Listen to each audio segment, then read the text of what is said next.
Good morning. Welcome to Yoruba Torah Research Institute. Yes, this is where we deal with the revelation of what Uyoiwa, that is the creator of existence, has given to us concerning the identity of the black men in West Africa.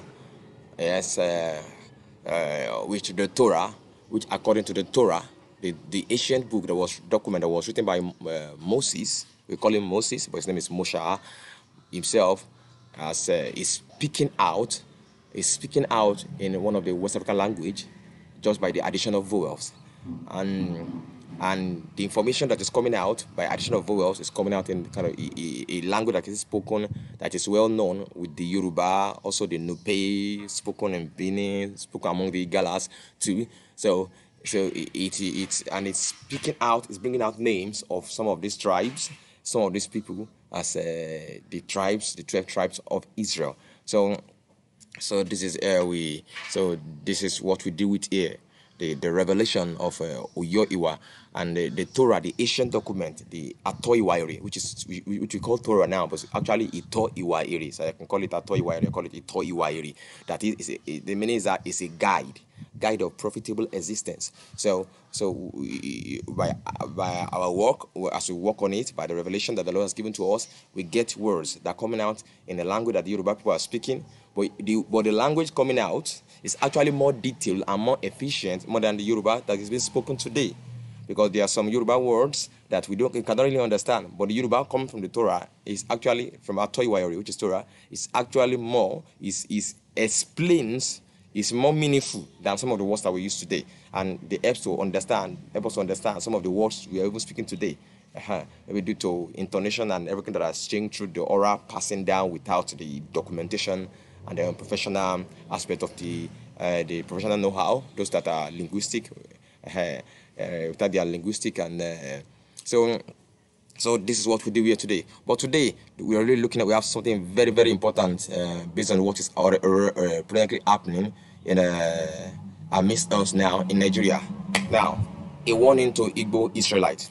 Yes, well, from our work here, so we've seen that most of the people in the Yoruba side here, West Africa, they are actually descendants of Abraham, Isaac, and Jacob. So you're talking of name of tribes that have been coming out. So you can see our past video, the Nope people, Naphtali, the Issachar at the type of so we have the Issachar people, which is actually when the word from the Torah shows that what we call Issachar in English is actually the Ishekiri people. So we have so many other tribes. Like we have the tribe of Benjamin. The name of Benjamin actually came as Ibini, not Ibino, like some people know this oral history that were fragment. People just think and form words, trying to form words, and that is stupidity. But from the document, the ancient document of the Torah, we find out that the name we call Benjamin is actually Ibini. So that means the tribe of the Ibini people are actually descendants of the tribe of Benjamin, and we also find out that our work on all the other some ancient communities that exist in the time of Joshua too has also brought up some name of known towns. For example, we have one of the towns that sounds like that came out as Kanaha, and like Kanaha, which is actually the name of the Kano people. The Kano people are Kanawa people. That is the original Kano people. They are Kanawa, the indigenous. So we have a name that came out that shows that the Kassina people are also what? They are part of the what? The Hebrew Israelite of Jacob. So now, so we have Kassina, we have and if you check the claim before this work started, this revelation started, we've seen claims about Kassina people claiming that they are Hebrew Israelite, but there's nothing to justify it. Kano people too have that claim, but there's nothing to justify it. They said the Fulani destroyed something like an ark that they built to remember them of their identity when the Fulani attacked them and took over the ruler and began to reign over them. But now the work from the Torah now, from Atoiwairi, which is the Torah, is now bringing out, confirming their claims. So that is why, for me, I think there's a need to warn the person called Nnamdi Kanu and the Igbo Israelites, the Igbo Israelites. Yes, yeah, you are Oya Shiriala, The Igbos are part of the Oyashiriala. So then you now rising and say you want to whatever you call Biafra. Biafra is not in the agenda of Oyashiriala. It's not Oyashiriala. Now the name of what we call Israel is actually Oyashiriala. Or if you want to shorten it, we say Isheriala. That is to prevail. You prevail with God and you Allah, that means to excel, So we prevail and we excel. So the name of Jacob is that, the name that angel gave to Jacob is that he prevailed with God, then he excelled among men. So we are Shiri Allah. So that is the name of Jacob. So you see, so this move by the Igbo or whatever is going on now is what? It's against the agenda of Oyashiriala. It's against the oneness that Oyoiwa, that is the creator of existence, has spoken about the restoration and resurrection of the dead nation called Oyashiriala, the descendant of Oya Ikoipi. So it is, I think for me, it is stupidity. It is stupidity and it's uncalled for anyone that truly believes in the identity of the Oyashiriala, and that yes, we in Africa, this is who we are now, to start raising a strife or a war that will lead Oyashiriala against itself. So then what Nnamdi Kanu is doing now is actually setting a fire, destroying Oyashiriala itself. Nnamdi Kanu is working for United Nations. Because I think the United Nations, maybe they must have seen some of this work that's coming out now, understanding that West Africa is actually the Hebrew Israelite people. I think some people want to destroy the Oyashiriala. Instead of us merging together, becoming a very great nation, some people did not want Oyashiriala to rise up, because they see that if Oyashiriala is going to rise up, there's going to be the old West Africa almost merging together with the America, the southern part of America, like all the south part of America, all those kind of Cuba and all those places. So where we've been taken to as slaves. So if Oyashiriala march together as one, we're going to have a mighty nation that will be so powerful in the Americas, that will be very influential in West Africa, even in Africa, and it's going to be making influence all around the world, all around the globe. So I think Nnamdi Kanu is just a tool in the hand of the enemy of Oyashiriala. He is not on the side of Oyashiriala. His agenda is against the purpose of the restoration of Oyashiriala. His agenda is against the restoration of Abraham, Isaac, and Jacob. So that's why. So that's what we're really looking at today. Now, before this work, the revelation by Oyoiwa, which is actually confirming and helping tribes to confirm their identity, is started coming out. Now, it's only majorly the Igbo have been claiming, the Hebrew Israelite, they claim they are descendant, they are Israel. Actually, well, they make other tribes look as if no, they are not. It is they are the only Israel. And there's some of the things that have been done is that I see some of the work of some of the people, their languages. They take a Torah, a name in the Torah, and they twist it, remove the consonant, just put their own Igbo they are speaking presently, outrightly, and they say this is what is mean, that one is even wrong. No, actually, so all those foundation for all this thing you're doing is unholy, is not Oyoiwa. It's not of Oyoiwa. It is not by revelation. It is not from Oyoiwa himself. It is human wisdom. It is I would say it is demonic and it is diabolic. Yeah, for you to toil with Torah, with Atoiwairi, the ancient document, to that extent that you start removing those words and you implanting your own words.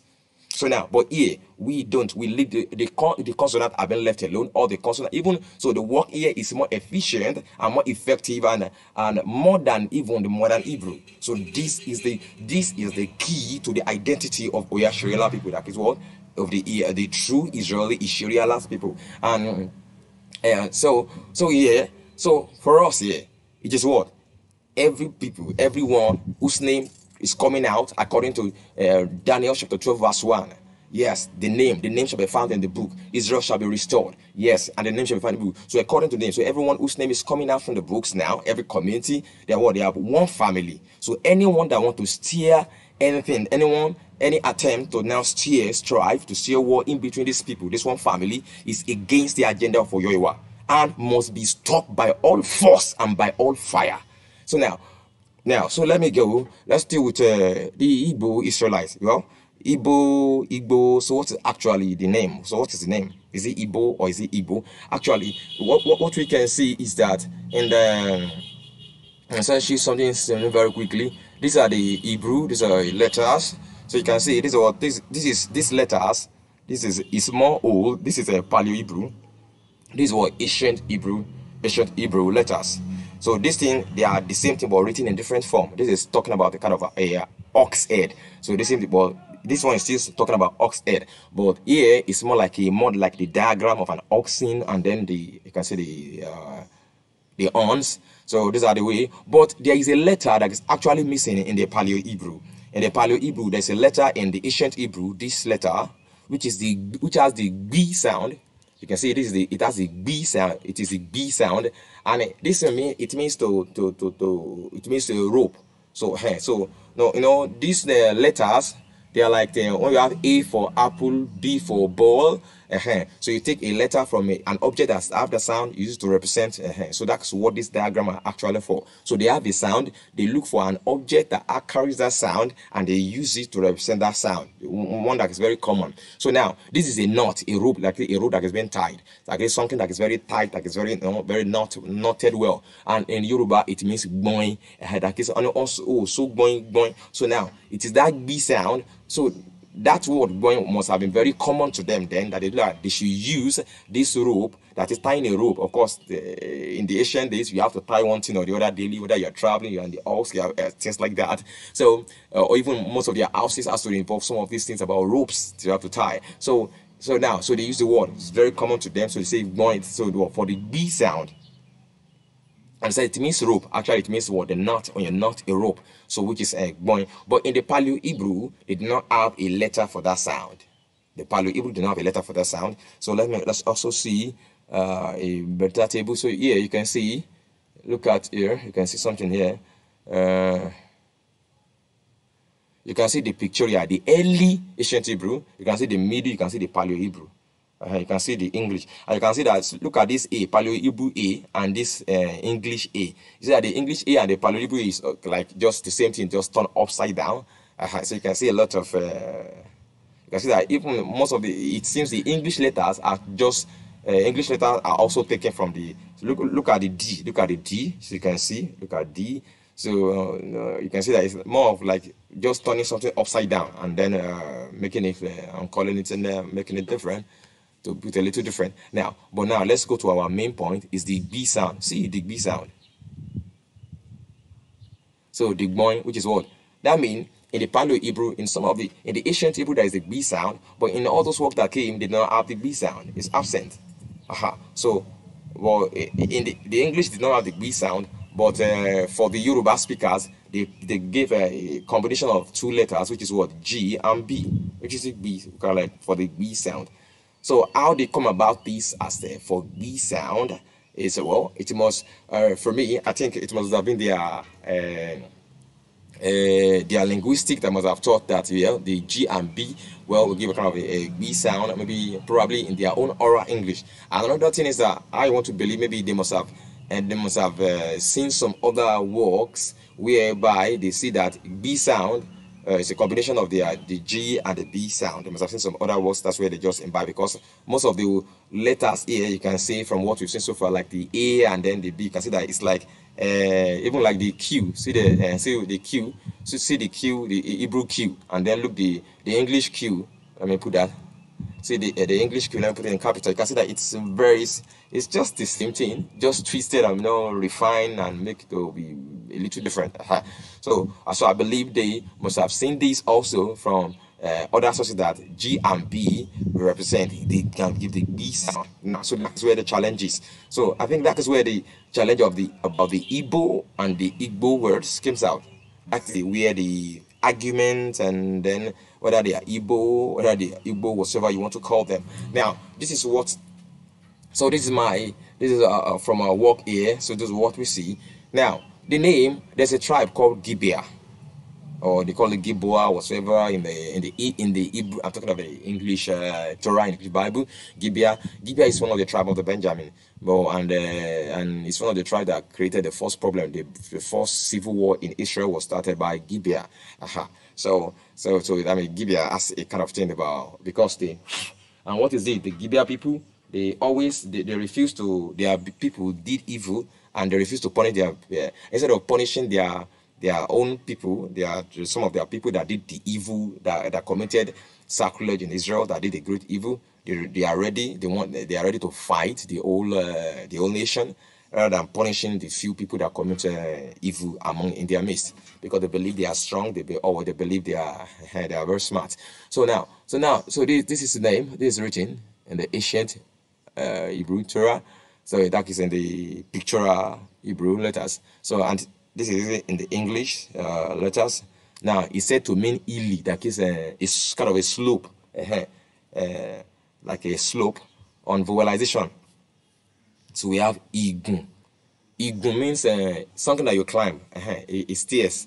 I know a staircase is always what slopey. That is what actually what the name means. Like a ili, that is something like a slopey. So igunbo owa, meaning slope covered up to our existence. That is, Gilboa is located around our ili spot.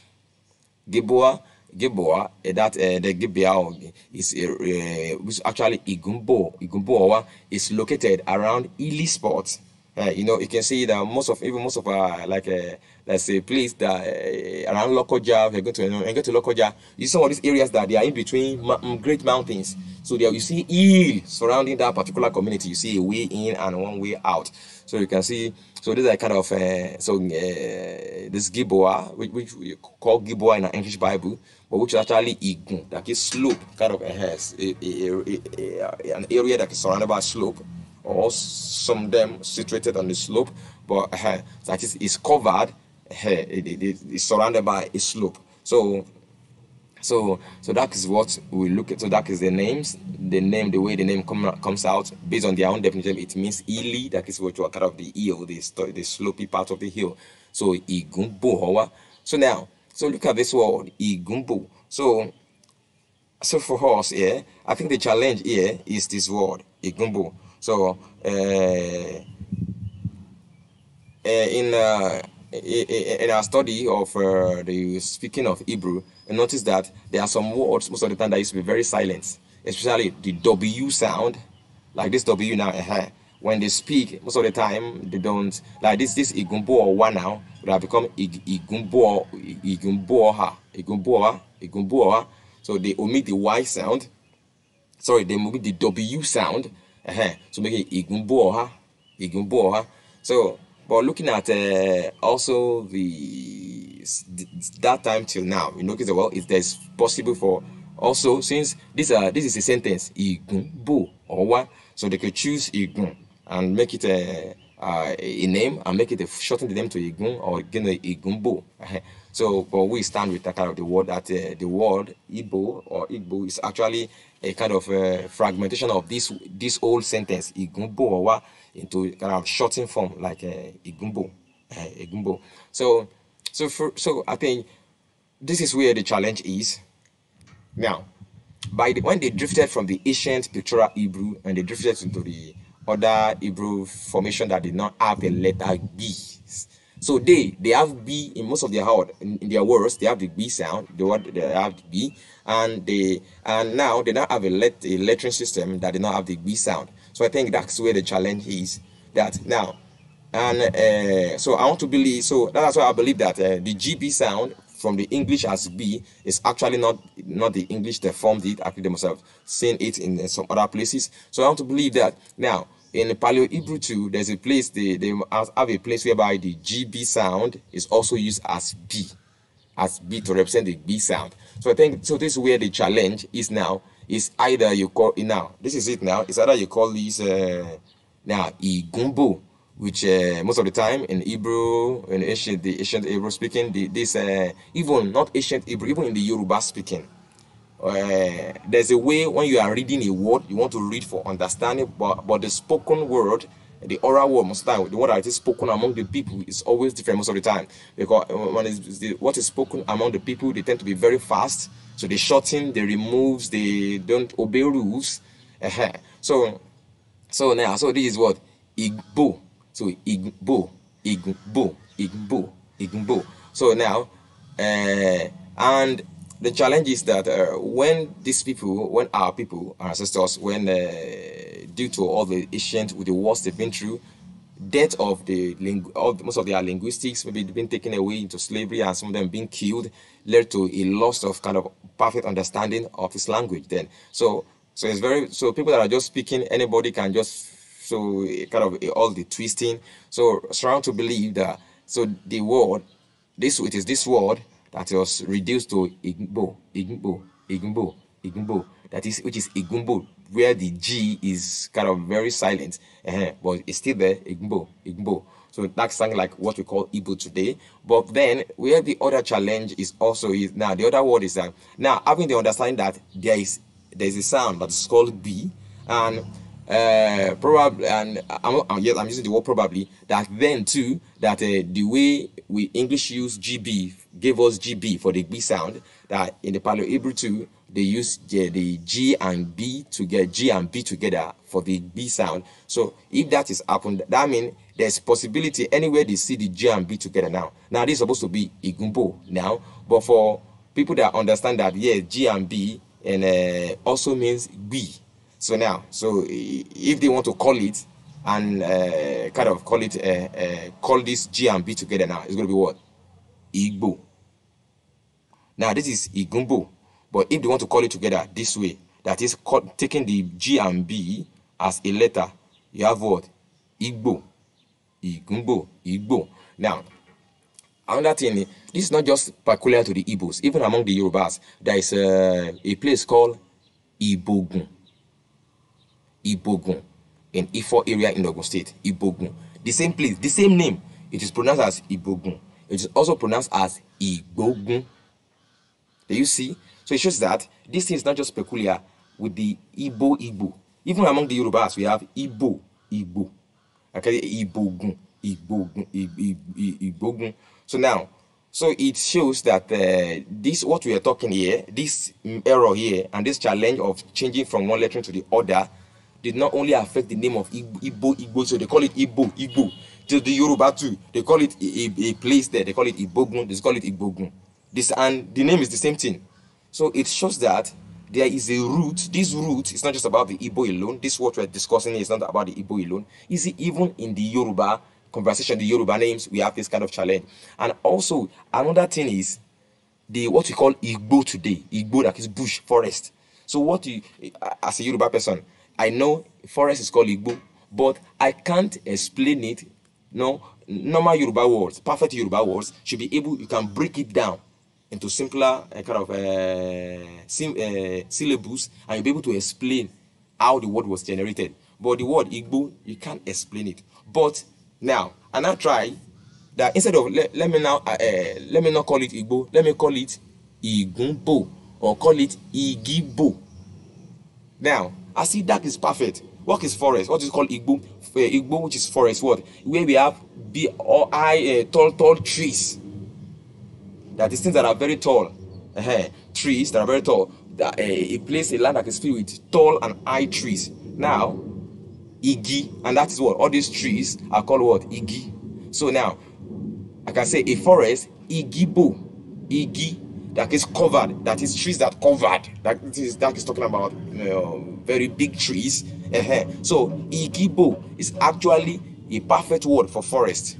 A perfect explanation from some of the works we've been saying, and some of the works we've worked on here. We see that the ancient Hebrew are scientific people. Most of the name they give to things is perfect description. Now, what Yoruba call Owe, we call Omi. It's actually not Omi, because now from the word Omi, you can't explain what it means. But from the word from the Atoiwari, which is a Torah, is Omi. Eyemi.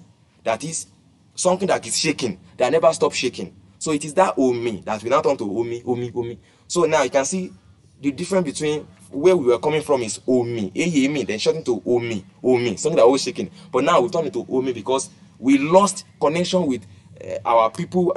Our linguistics were taken away, other slaves killed away. So so everybody just started speaking, and we lost the bearing of the original intonation. That is why you see that among the Yoruba we have different intonation from different areas, because there's nobody to uphold the original standard, because they have been taken away through war or through death or whatsoever that befell that Oyoiwa, the creator, allowed to happen to us then. It's because of our sins, our evil idolatry. So God allows those things to happen. So we lost our identity. We even lost our language. We couldn't speak the Asian because the language from the Torah is perceived as holy, and it is holy. So we were so damned. God so punishes that we can't even speak our language, which is holy, properly. We're now speaking it, So as we become unholy, we now speak unperfect language. So now, but the Oyoiwa is restoring that now. So you can see, so now, so Omi, Eyemi, so that is perfect word, that is water, description of water. So now, for the forest is what? Igi, bo, that is what? Area covered with trees. So that is forest, Igibo. Now, and that same Igibo now is now called Igbo. So now you can see that, and this is Yoruba words. Igibo, that's talking, yes, that is the original name, Igibo, but now we call it Igbo. So you can see that this B and B sound is not just something to just for you to just say, no, it's just playing around with words. He doesn't understand what he's saying. No, you can't say that, because it's actually true. Because most of the Yoruba words that we say Igbo, what is the meaning? You can't explain. There's no meaning. You can't explain it. But now, from the understanding that is from this revelation from the Torah, now we can now say that yes, truly, this word there must have been a time that there's kind of different kind of schools. That some people say no, it must be some. So I think that is where they challenge so words that are supposed to be G and B, some people call it, they take it as B. So I think that's where the challenge is. So we have a Igibo, that is forest, but we call it now Igbo. Even the storm of the sea, we call Igbi. Igbi. You can't explain it we can't break it and explain it, but it actually can be explained too. So if you look at that, we can say we can call it Igun, Igunbo, Igunbo, or all right, let's call it Igun B. B. Now, when something moves forcefully and obi. So you can see that Igun, that is a rising. Igun, like kind of, and when a body of water rises, it rises like it's kind of slope, and the way it moves up. Igun, like that. Well, another word I can say a tide. What do you call tide? Is what when the water rises. That rising is called Igun. That Igun. So now you can call it Igun B. Igun Omi Obi. So now, so that is more understanding, and more that word is what is more Yoruba, sensible to a Yoruba person as what as the name for what a tide of water. Igun B. So now, but we call it Igbi now. So you can see that these words, these two words, the G and B, pronouncing it separately and then pronouncing it as B, has gone a long time and has made us we've lost so many words that we could not really explain. We've lost the meaning of so many words due to that. So now, so this actually, so I'm using so many other examples so that we can understand that this is not about a joke. This is actually a restoration of ancient Hebrew language, the real language that we were spoken, that we lost. So the name Igbo and Igbo is part of the words that were affected. So that's why we have the Igbo and the Igbo. So from this now, so you can see that the people of the Igbo people or the Igbo people, are actually people of what? Gibeah, descendant of Benjamin. And one thing particular that makes them very popular is that they caused civil war, the first civil unrest. So it seems as if what is happening now is that it is becoming a cost upon the Igbo and the Igbo, that is the people of Gibeah, for you to always cause civil unrest. So now, and what happened at the end to people of Gibeah? They were so much they first had some victory, but they were so much destroyed that they need to be begging for wives, and they even they have to go and steal wives for them. Do you get that? Remember, they have to go and arrange so they can steal wives to have wife. Now, the Biafra thing, the first Biafra, is actually what? A kind of the same thing. So the same scenario you want to play again. So it's what? It is Israelite against Israelite. So I think it is madness and it is stupidity on the side of Nnamdi Kanu. So it's like a cause that I want to repeat. So, and even if you check some of my story about the black people, what I said about the black people of West Africa, the same thing happened during when Shango, when the intertribal war, the first intertribal war, in the war among the YHWH in West Africa that brought Islam in by Shango. When Shango started it, some of the people that followed him, the people of Ga, the Ga people of West Africa, the Igbos were on the on one of these kind of very hidden record. It was part of it that even the Igbos joined Shango then. Well, Shango is part of the Israel, it's part of the Israelite, it's part of the YHWH. Yes. So it is Israel against Israel. And then what happened? Who won the war of Shango? Islam won. The Arab were able to bring Islam into West Africa. So they won. So you see, all this war against each other, against Israel, brings in these people the more. Israel against Israel brought in the Fulanis. So it is this intertribal war and this stupid Israel war, Israel against Israel. Yes, it is a cause. God has caused Israel that they will fight each other.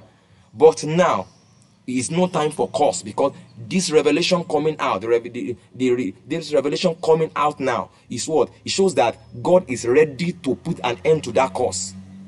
And God has, if God has not ended that cause, He will not allow this understanding and this truth to come out at this point in time. So this point in time when this truth is already out, so any attempt by anybody to bring about the cause is what?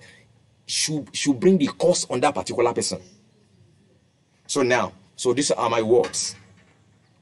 I send this message to all the Israelites, all the YHWH in Americas, in Europe, all of you that believe, that accept that we people from West Africa, the blacks, even onto the Americas, that you believe that we are descendants of Abraham, Isaac, and Jacob.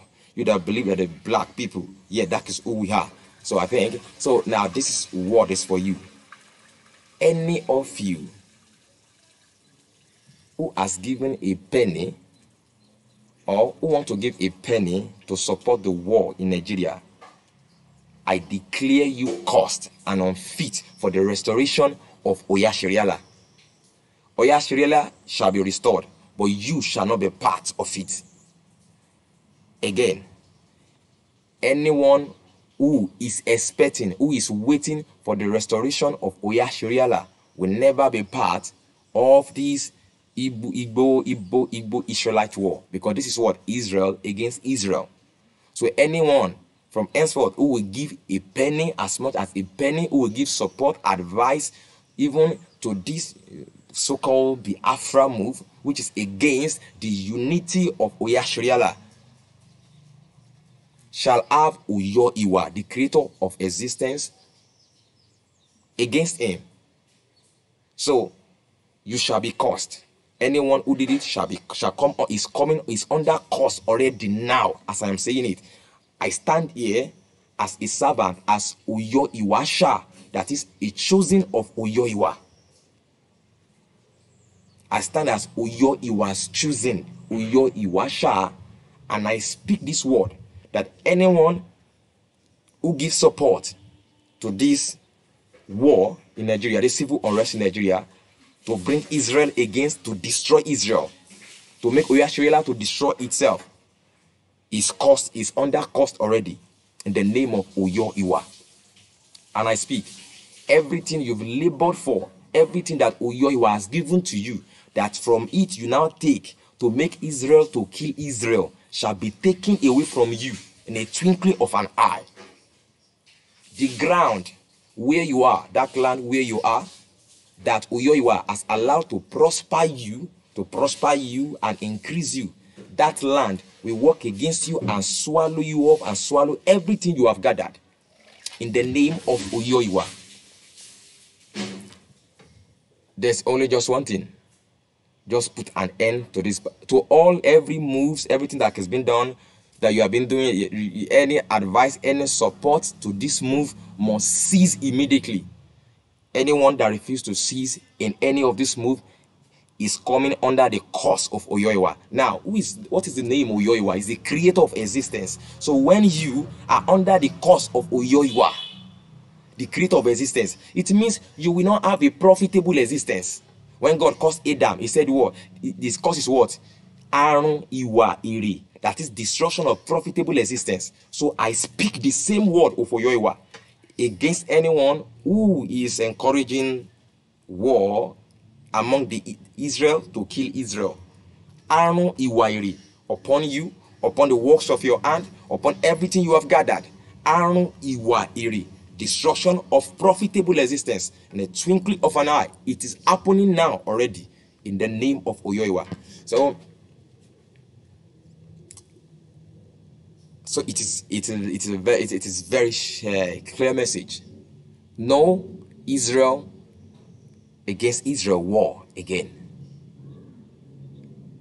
Who are those that are going to fight this war? The people of Kano, people of Katsina, the people of people all over Nigeria, all the other parts of Nigeria. They are in Nigeria army, so they will come. They're Nigerian police, and then the Igbo, which are also Israelites, now be killing each other. No, it will not happen. Rather, you and everyone that is putting money, that is putting effort into these things, shall be killed. You will kill yourself. Your children will rise up and kill you.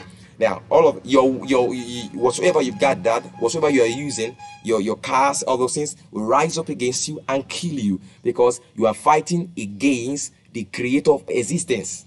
So now, and when the creator of existence is against you, everything that exists will ensure that you are destroyed.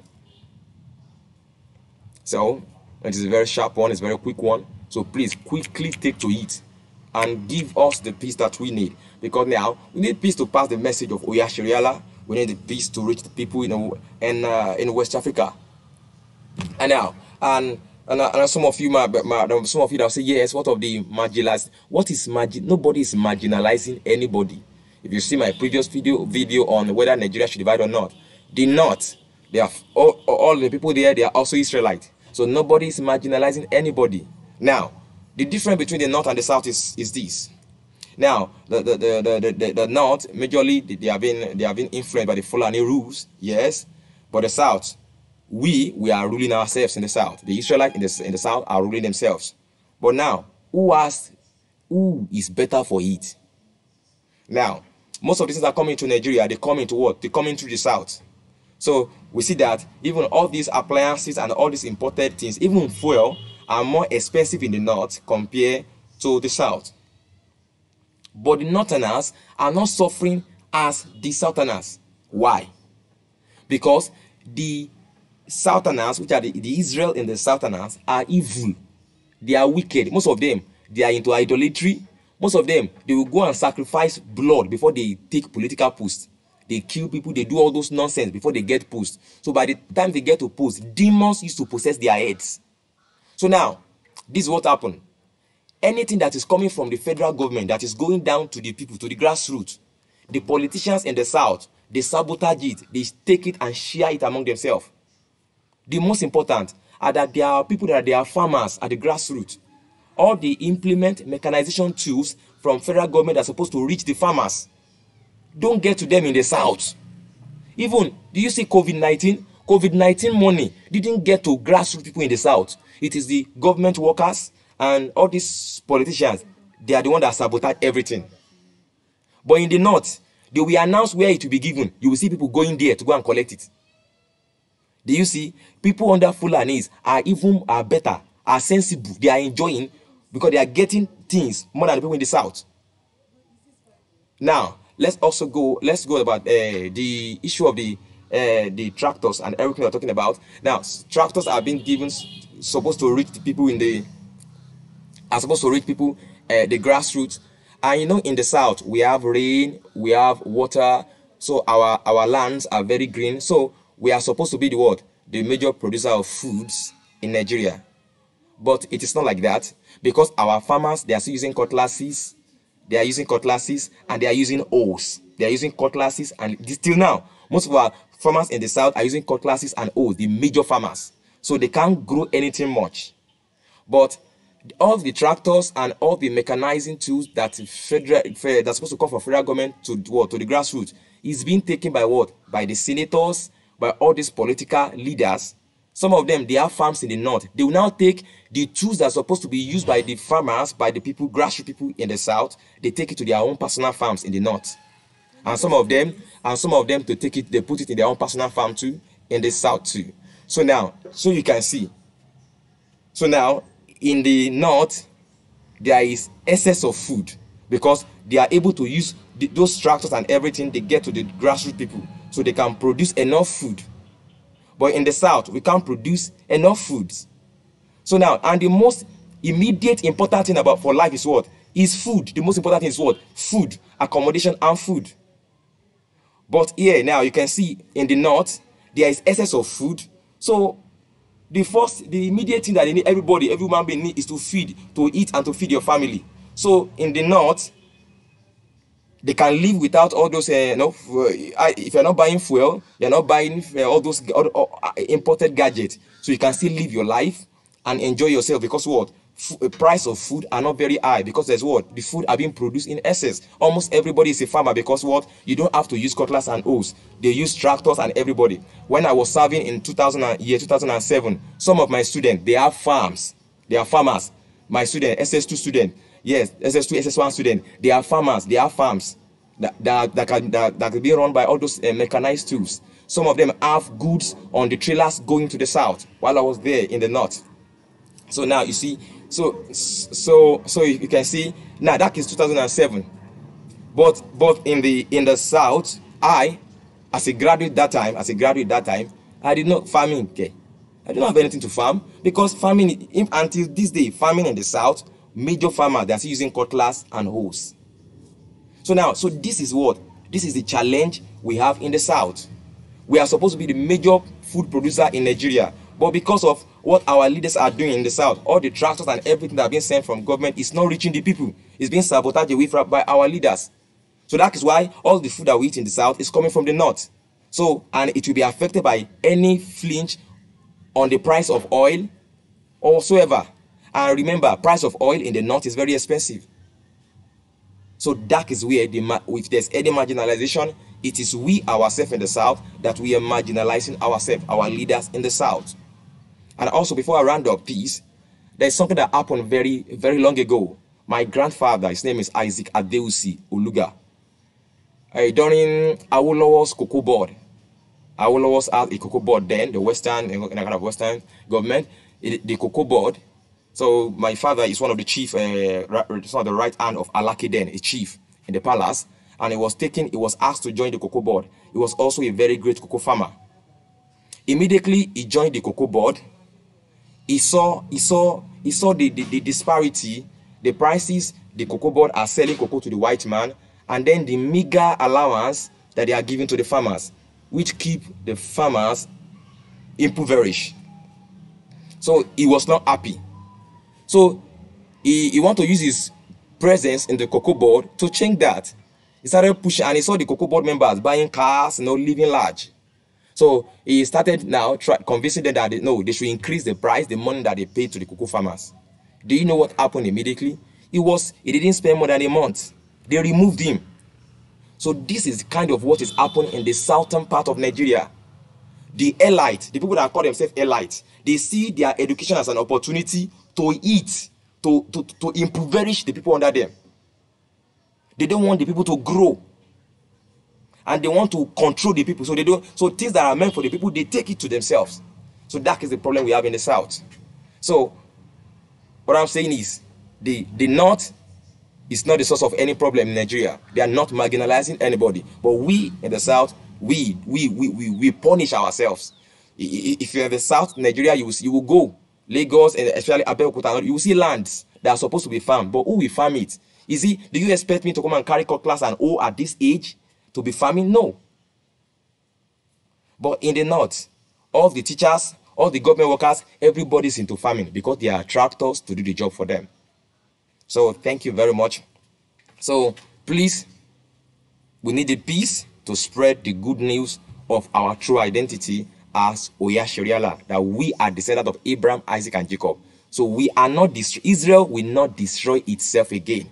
So as I've said before, I say it again, anyone pushing for Israel to start destroying Israel in Nigeria shall be destroyed Now, as I'm speaking it, in the next hour it is beginning, they shall be destroyed in the name of Jesus, in the name of Uyoiwa, the creator of existence. And all existence, we work with Uyoiwa, the creator of existence, to remove them. Thank you very much. So please, let there be peace. Let there be peace in the north. We have Israel in the north. Let there be peace in the south. We have Israel in the south. Southeast, south, southwest. We are all descendants of Abraham, Isaac, and Jacob. So there should be peace. Israel will no longer destroy Israel. Thank you very much. The Lord bless you.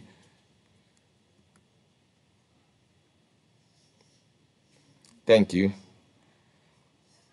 Once again, this is Yoruba Research, Yoruba Torah Research project from Nigeria.